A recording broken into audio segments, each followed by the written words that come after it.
Welcome to another beautiful Lord's Day. All right, so to start, we're going to continue with the old law found in Exodus to Numbers. But before we begin, this is where we've been thus far.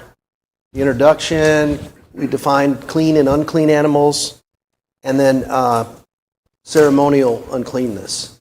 So before we begin, I just wanted to see if there's any discussion, questions that as a group we could talk about. I just want to make sure no one's confused, because these are building blocks for what's going to happen today and what's going to happen over the next couple weeks. Okay. Any questions? Comments? Okay. Let's move on to today's topic, law of sacrifices. We're going to talk about the sacrifices, the types, what was required. This is going to take 2 weeks. This is a big deal, a big topic. So first of all, we're going to expand on what we learned and discussed the last 2 weeks. First of all, we're going to talk about general rules for all the sacrifices. So the first thing, the animal had to be acceptable to be sacrificed. And so what are acceptable animals? Obviously, the clean animals. So the sheep, oxen, bull, goats, they had to be clean, and they were defined as split hooves, and they chew the cud. When it came to the birds, pigeons, and turtle doves, they were the birds that weren't part of the unclean fowl list. In other words, they weren't birds of prey. So that was the first requirement. They had to be a clean animal. Second, we had to have a condition for the animal. So if we go to Leviticus chapter 22, verses 19 through 25, I'll read that. So the condition of the animal, Leviticus 22:19, it says, "For you to be accepted, it must be a male, without defect, from the cattle, the sheep, or the goats. Whatever has a defect you shall not offer, for it will not be accepted for you. When a man offers a sacrifice of peace offerings to the Lord to fulfill a special vow or for a free will offering of the herd or the flock, it must be perfect to be accepted. There shall be no defect in it.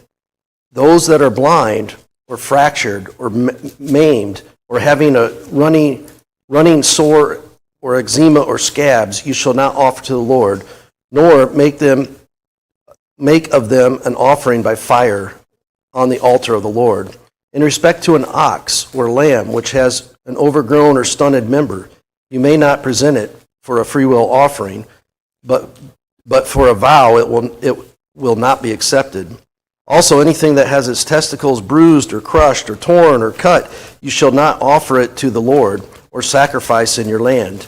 Nor shall you accept any such from the hand of a foreigner for offering as the food of your God, for their corruption is in them. They have a defect, they shall not be accepted for you." So there's a lot of things here that are requirements in terms of the condition of the animal. So in summary, it had to have no defects, without blemish, had to be perfect. And he gives specific examples of what imperfection was. So God is very specific and provides those examples in verses 22 through 24. The other thing, it says male. So typically a sacrifice was a male. We're going to look at one today where a female was acceptable. The other thing is it can't come from a foreigner. So this is interesting in verse 25 that they're corrupted based on the foreigner outside of the Jews. So probably the one that comes to mind, there's a few examples of this in the Old Testament, but in 1 Samuel 15, that's where King Saul was commanded by God to destroy the Amalekites, including all their animals. And then when Samuel came to visit King Saul, he heard all these animals singing in the background, and he asked Saul, "Did you finish the job?" And he said, "Yeah, I finished the job." And he said, "Why are all these animals here?" But he disobeyed God. And so Samuel pointed out to King Saul that he had sinned. He didn't destroy King Agag, and nor did he destroy all the animals. And this is the famous quote that you've heard many times, where Samuel says, "To obey is better than sacrifice." So that's an example of, God's law and God's telling the people to follow the law, and he's disappointed that they did not follow his command. The other thing is the age of the animal. In chapter 22 of Leviticus, verse 26 through 8, it says, "Then the Lord spoke to Moses, saying, When an ox or a sheep or a goat is born, it shall remain 7 days with its mother, and from the 8th day on it shall be accepted as a sacrifice of an offering by fire to the Lord. But whether it is an ox or a sheep, you shall not kill both it and its young in one day." So there's rules on that too. So it's very interesting. So now, what does that mean in terms of us today in the New Testament? So what we need to do is turn over to 1 Peter chapter 1.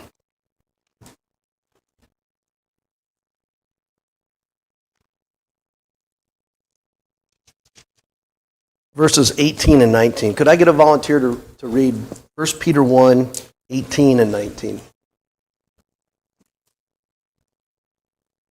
I'll read it. Okay. For as much as you know that you were not redeemed with corruptible things, as silver and gold, from your vain conversation received by tradition from your fathers, but with the precious blood of Christ as the Lamb without blemish. Okay, verse 19 is the key. They're calling Jesus the Lamb, unblemished and spotless. So, let's go back to the old law. Number one, a lamb. A lamb is classified as a clean animal. Jesus is called the Lamb of God. Condition of the animal, it says blameless, unblemished. So, Jesus is perfect here. Jesus is a male, okay? And Jesus is a Jew. He's not a foreigner. So the sacrifice of Jesus is acceptable based on the old law. So lamb, male, and a Jew, and condition without blemish, perfect, he's sinless. So that's why the sacrifice of Jesus is so perfect, and it's so amazing.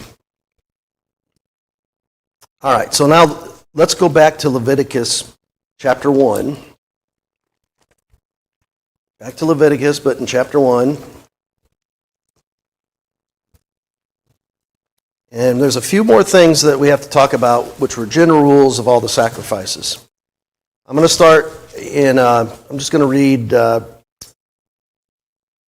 verses 4 and 5.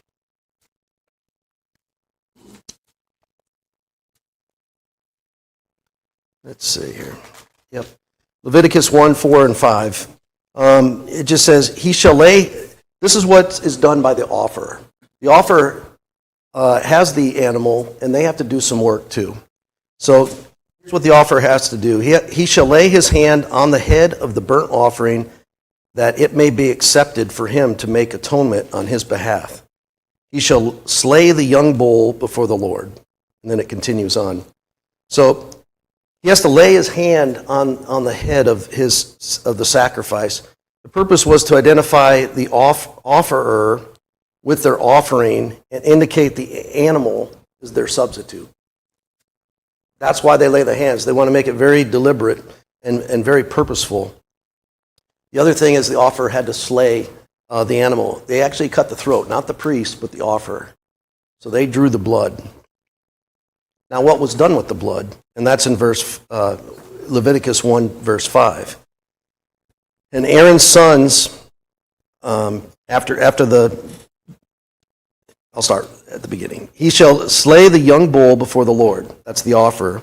And Aaron's sons, the priests, shall offer up the blood and sprinkle the blood around on the altar that is at the doorway of the tent of meeting. So you can see that the priest, his role is to sprinkle the blood on the altar. And since only the priest handled the blood, this indicates that the blood was the most holy element of the sacrifice. Okay, and then where does it take place? It says at the doorway of the tent of meeting, or the tabernacle, at the doorway. Okay, so those are the basic rules of the sacrifices. So now what I'd like to do is go into the different sacrifices. There's 5 total. They take up, they're recorded in Leviticus 1 through 5. Each chapter, 1 through 5, talks about the 5 different offerings. Today, we will discuss the first 3. That's all we'll have time for. Next week, we'll discuss the balance. The first 3 were voluntary, and the result was a soothing aroma to God.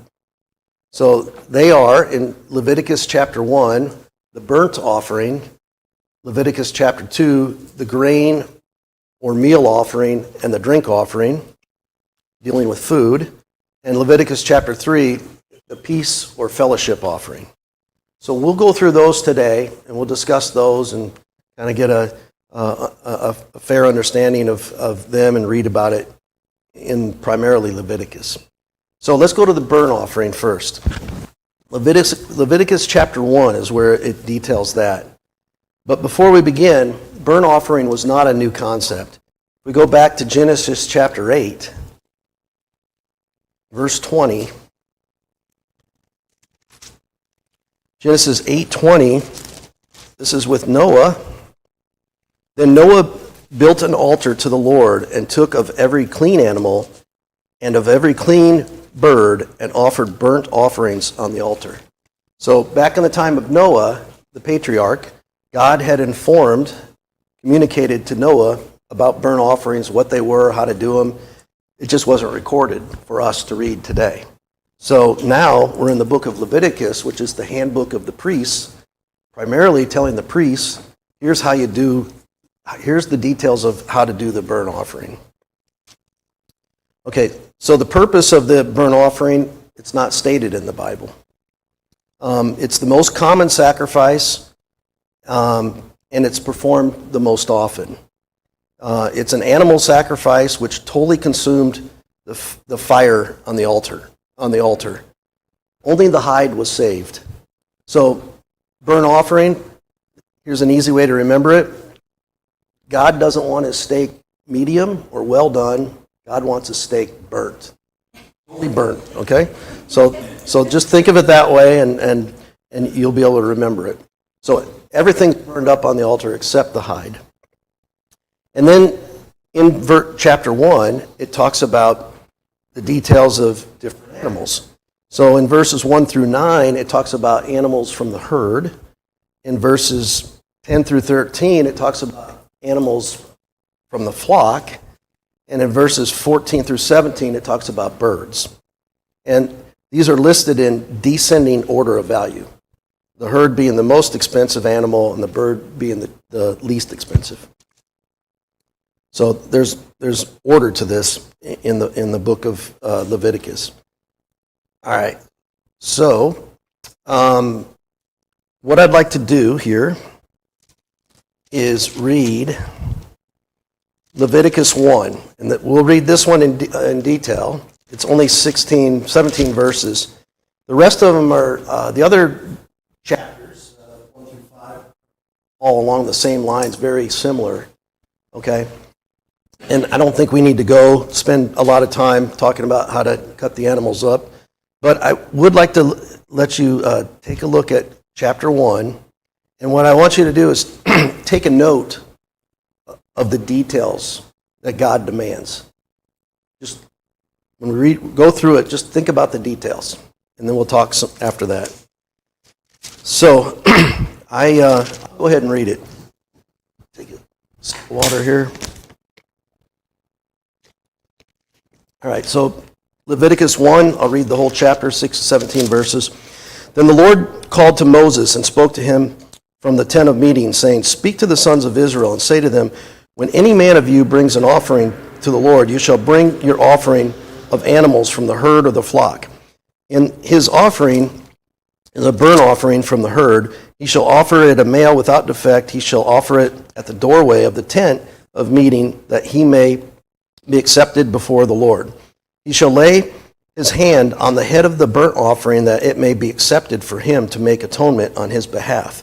He shall slay the young bull before the Lord, and Aaron's sons, the priests, shall offer up the blood and sprinkle the blood around the altar that is at the doorway of the tent of meeting. He shall then skin the burnt offering and cut it into pieces. The sons of Aaron, the priest, shall put fire on the altar and arrange wood on the fire. Verse 8. Then Aaron's sons, the priest, shall arrange the pieces, the head, and the suet over the wood, which is on the fire that is on the altar. Its entrails, however, and its legs shall wash with water, and the priest shall offer up smoke, all of it, on the altar for a burnt offering, an offering by fire, of a soothing aroma to the Lord. Verse 10. But if his offering is from the flock of the sheep or of the goats, for a burnt offering, he shall offer it a male without defect. He shall slay it on the side of the altar northward before the Lord, and Aaron's sons of the priest shall sprinkle its blood around the altar.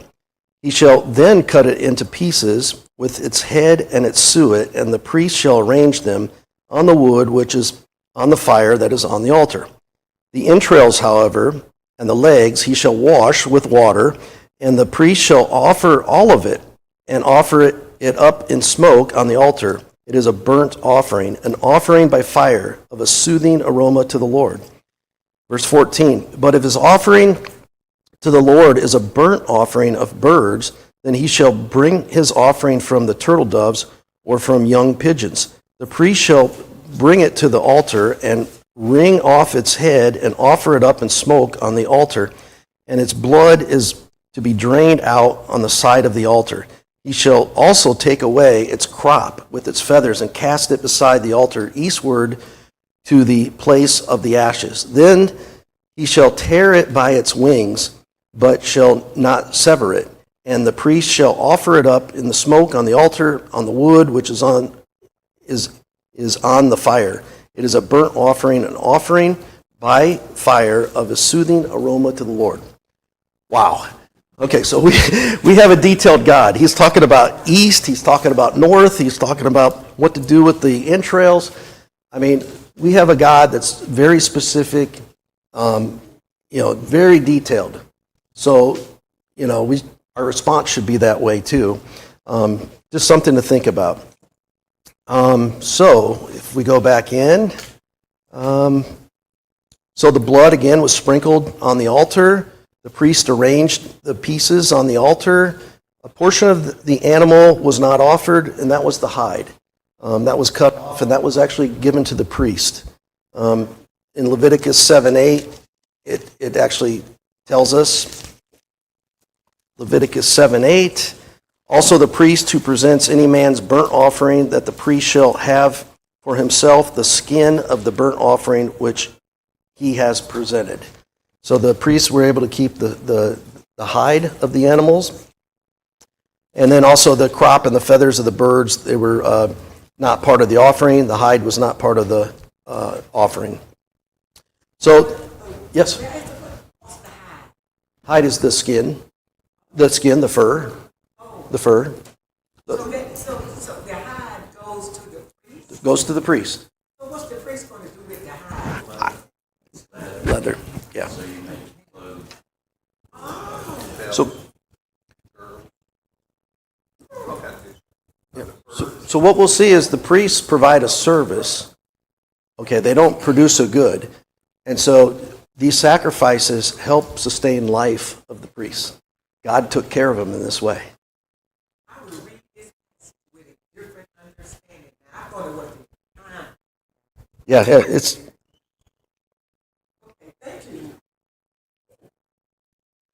Okay, and then the other thing is this: it's a continual burnt offering.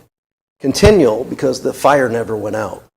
And so they'd have two lambs that would be offered daily, one in the morning and one in the evening. But in between, the fire kept going. So they called this a continual burnt offering. And again, look at verse 9, 13, and 17. I won't read them, but at the end of each of those verses, 9, 13, and 17, it says, an offering by fire of a soothing aroma to the Lord. So keep that in mind. We'll continue on. Okay, that's all I have for burnt offering. Any other? So this was one person that did it.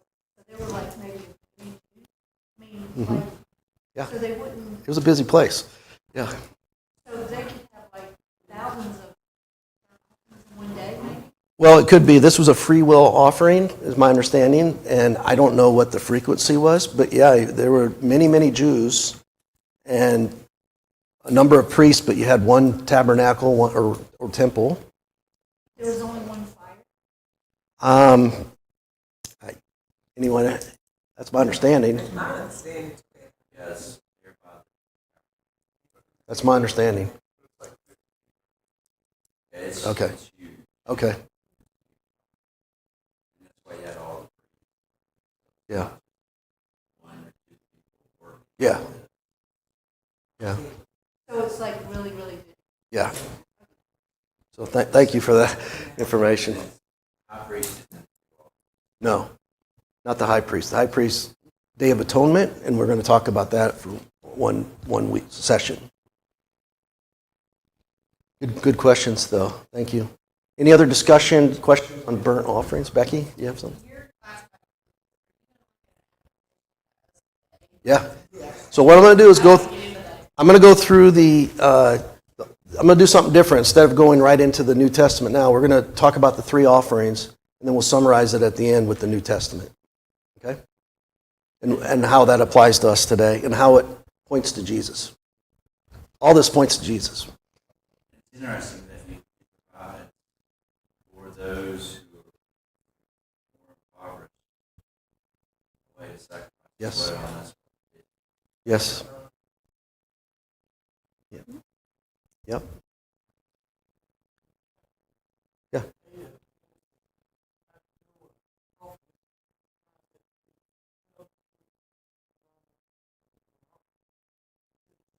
Same. Okay. Good point. Good point. So the purpose was the same, and the result was the same.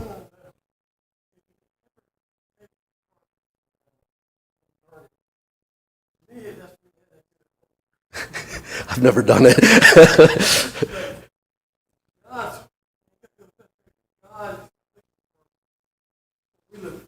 Yeah.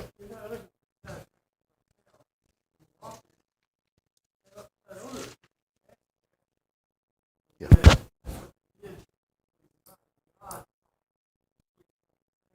Mm-hmm. Yep.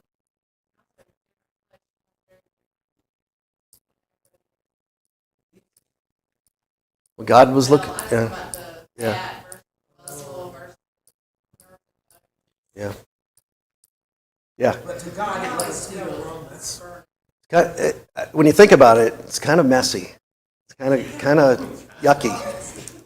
You know. At the same time, the fire cleaned all that up. Yeah. True. Yeah. Yeah. Was the blood burned up? Or it was Just sprinkled on the altar. That's where the blood went. On the altar. Yes. so it was burnt? I mean, on the altar, so could have been on the side, it could have been on the top. I think it was just all over. It just says on the altar. And you said that the person that brought the sacrifice. Yes. The offerer's the one that slit the neck. So did women? What's it? Okay, yes, you're right, except for the bird. Yeah, the priest, I think, broke the neck, is what we read. So did women?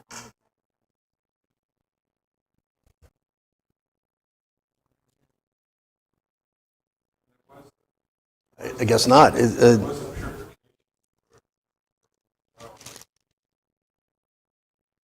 Every time it says he in here, he shall slay the young bull before the Lord. He shall lay his hand. So every time it's referencing a man, he. It's not Not gender. Yeah, so it's just a man. Sometimes it says he. It means. Yeah. It's not gender. I don't believe it's Okay, gender. okay. Yeah, I when I read he here, I think it's a man. I mean, So like a widow. like a widow. What would she do? That's a good question. I don't know. Well, what do you mean a widow? Who doesn't have a husband? If she needed, like, Yeah, maybe someone in their family. Yeah, that's a good point. I think they lived as extended families. Good questions. I'm not an expert. But yeah, good questions though.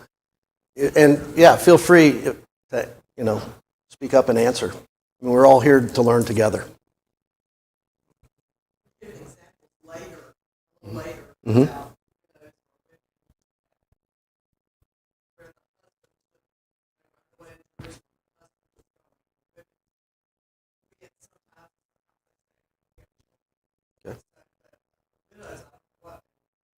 I'll tell you what, that's something I hadn't considered. I'll research it, and I'll let the class know what I find.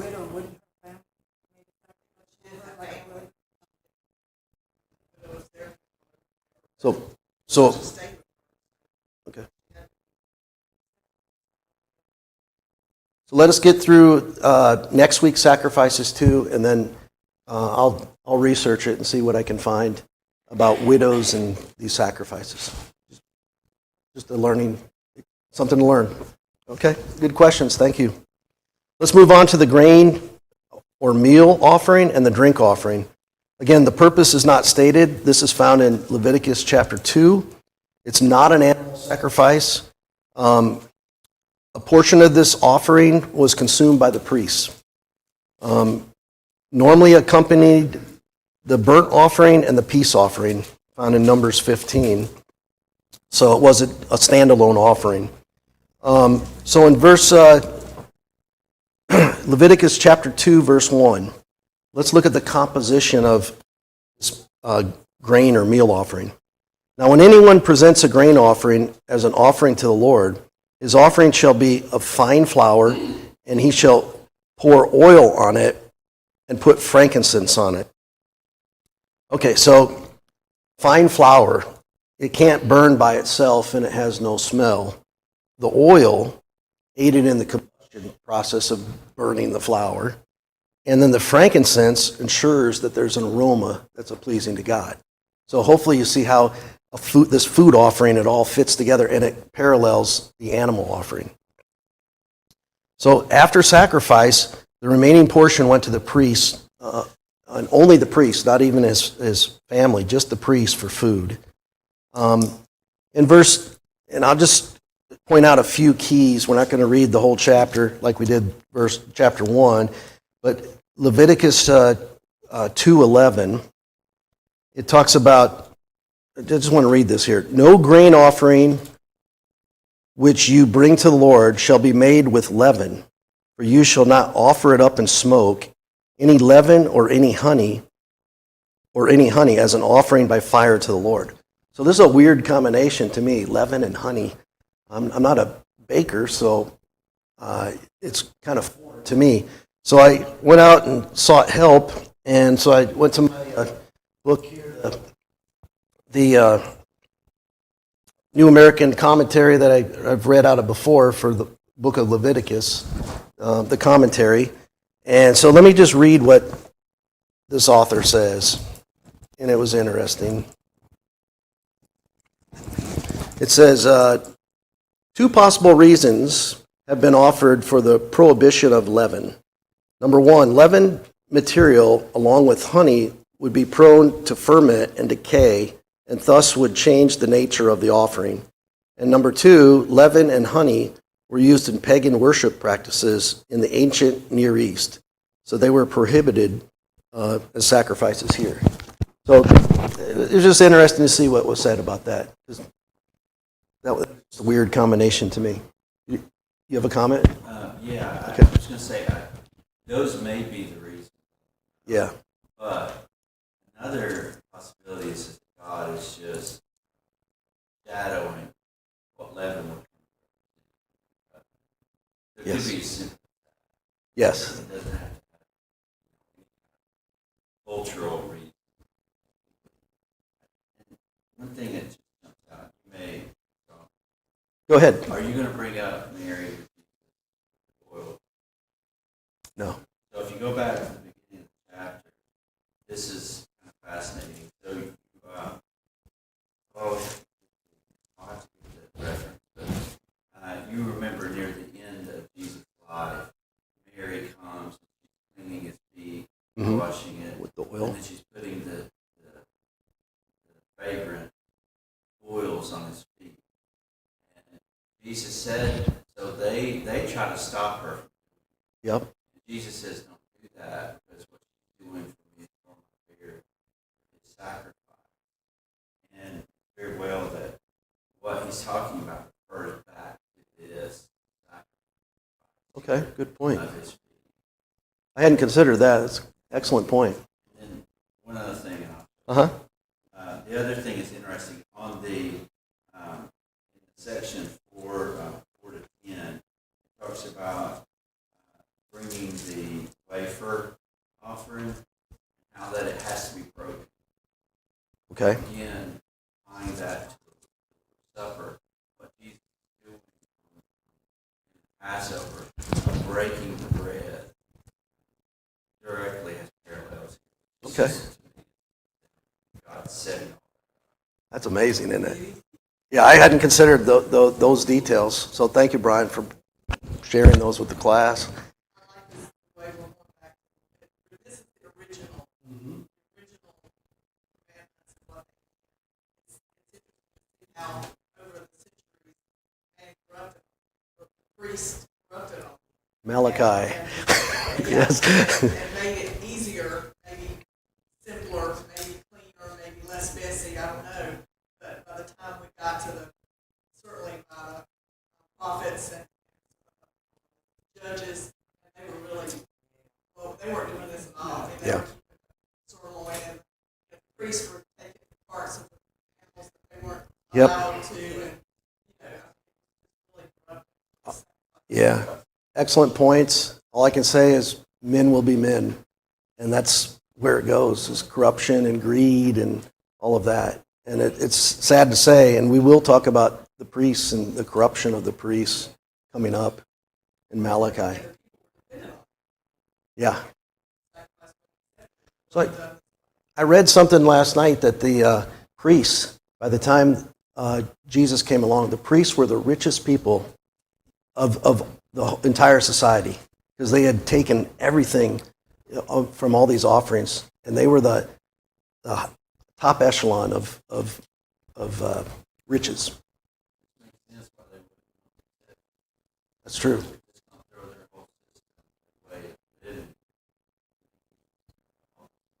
That's true.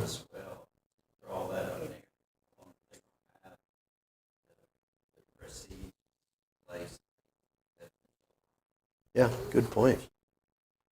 So this is all great. I appreciate the discussion, and it's really cool to see how all this ties together. And again, the old law is a complete foreshadow and points to Jesus. So this is great.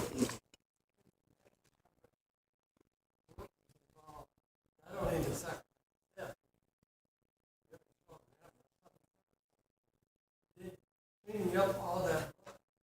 Yeah.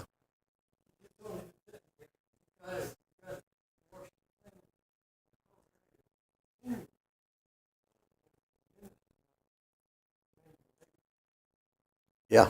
And somebody's got to get water and all that. Yep. Well, you had Animals are the hardest part. you had the whole tribe of Levi, the men at a certain age, the ones that weren't retired, and we'll talk about that later. They were there as the priests and the high priest to service the entire nation of Israel. So there's a lot. I don't know how many how many priests there were at any one particular time, but they had to do this for, 1 million plus people.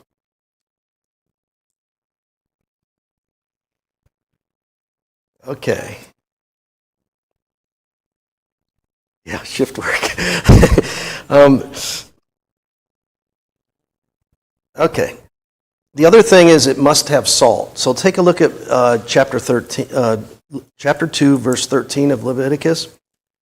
it says, every grain offering of yours, moreover, you shall season with salt, so that the salt of the covenant of your God shall not be lacking from your grain offering, and all your offerings you shall offer salt. So God's commanding salt to be offered with the sacrifices. So we know salt is a preservative. It changes the flavor, but it's a preservative. A symbol of remembrance of it's a symbol of the remembrance of the enduring covenant between God and his people. The covenant can't be destroyed by fire or decay. So the salt prevents decay or as a preservative. So that's one reason for the salt. There's other reasons I think we could think of the salt in the New Testament, what that really means too. Then in verses 4 through 7, it talks about differences of grain offerings made in the oven, the griddle, and the pan. So again, just showing the nitty-gritty details that God commands. And again, if you look at chapter 2, verses 2 and 9, both of them they end saying, as an offering by fire of a soothing aroma to the Lord. So very similar to the burnt offering, soothing aroma. And then the drink offering was just poured out. It was either poured on the altar or on the side of the altar. I even read it could have been poured on the ground. That's found in Numbers 15. The New Testament references the drink offering. I'm not going to talk much about that, but Paul said he was like a drink offering, just poured out. And then in Leviticus 2:14 through 16, it talks about first fruits. So if we look at 14 and 16 through 16, also if you bring a grain offering of early ripened things to the Lord, you shall bring fresh heads of grain roasted in the fire. Roots of new growth for the grain offering of your early ripened things. You shall then put oil on it and lay incense on it. It is a grain offering. The priest shall offer up in smoke its memorial portion, part of its grits and its oil with all its incense as an offering by fire to the Lord. All right, first fruits. So first fruit of death, we know who that was. And we're going to talk about that one coming up. So, yes? The aroma, there's a bakery. Yeah. And every time I drive by, it's such a pleasant smell. It's not like Yeah. I associate it with my head first because I love it. And so I just think about God smelling. Yep.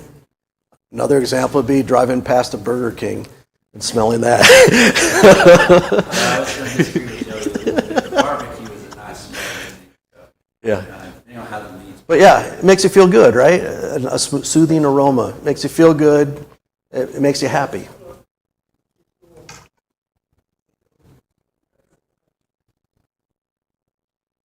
Okay. So that's all I had to talk about for the grain meal and drink offering.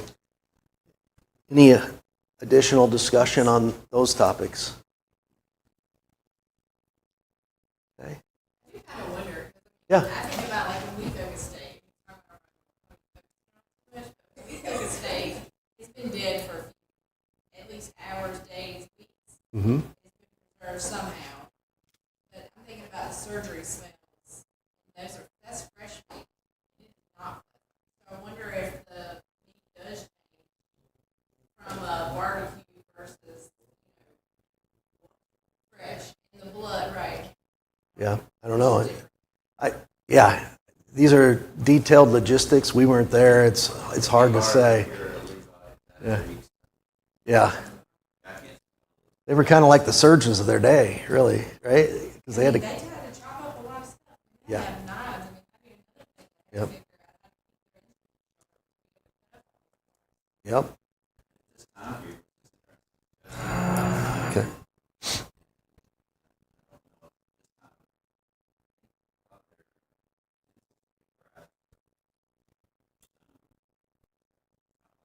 Yeah.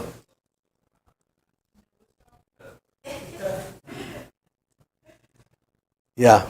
The logistics are they're just hard to wrap your head around, the logistics of how this worked. But the bottom line, the ultimate thing is God took care of his people. That's really what it came down to. All right, so we only have 5 minutes. We're not going to finish today, which is fine. I appreciate the discussion. This is great. But let's talk about the peace or fellowship offering. We'll get started. We'll get as far as we can in 5 minutes. And then next week we'll start wherever we leave off. And then next week we'll talk about what all this meant in terms of Jesus, how it pointed to Jesus in the New Testament. Okay? So peace and fellowship offering is found in Leviticus chapter 3, the entire chapter of 17 verses. Again, we're not going to read it. I'll just point out a few things. The purpose is not stated, but it signified that all was well in the relationship between God and his people. Therefore, fellowship. Therefore, it always came last when offered in a series of other kinds of offerings.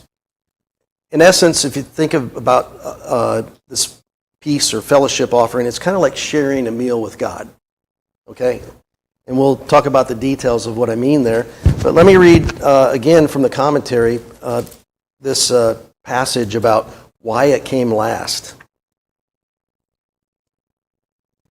It says, the order, burnt offering followed by fellowship offering, is theologically significant. It indicates that the atonement that resulted from the burnt offering was essential before the fellowship offering, which indicates fellowship with God could be enjoyed. This correlates to New Testament theology where the death of Christ for our sins is the basis for sinners to have have relationship and hence fellowship with God. Okay? It's deep. So basically, in order to have fellowship, the offerer had to be straight and had to have his relationship right with God in order to have the fellowship with God. And that's what Jesus does for us today. All right? You're right, yeah. It can be male or female with no defects. Still has to be no defects. So this is one of the few offerings that could have a female. Fellowship offering, peace offering. So this one provided food to be eaten by the priests and the offerer, and God got his portion. So that's why I think it's named fellowship offerings, because everybody got a piece of this animal, and they all got to eat it together. Yes, even the offerer, to be eaten by the priests and the offerer. The animal sacrifice, part of it was burned on the altar, part of it was eaten by the priests, as well as the offerer. Again, it's sharing a meal with God.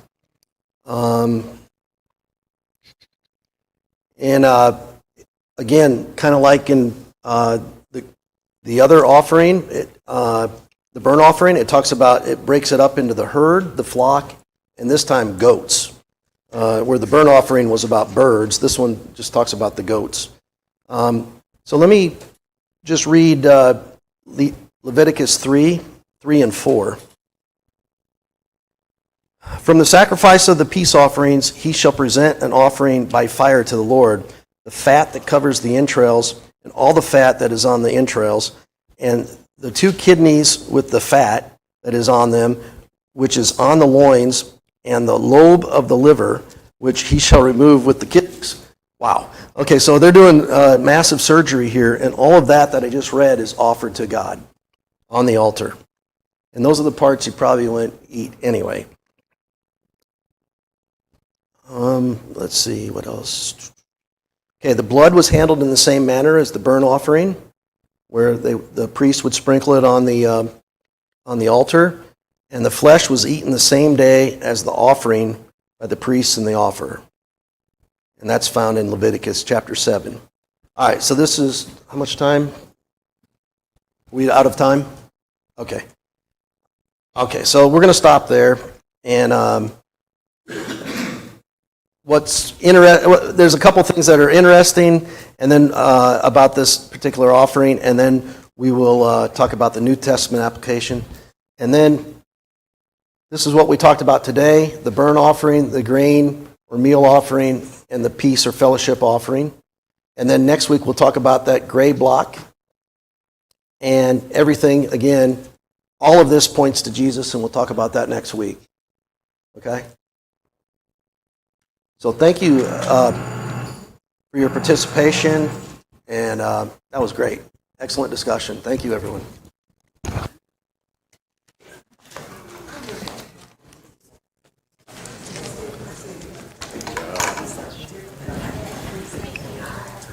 Okay. Just click that thing over. I can't. Okay.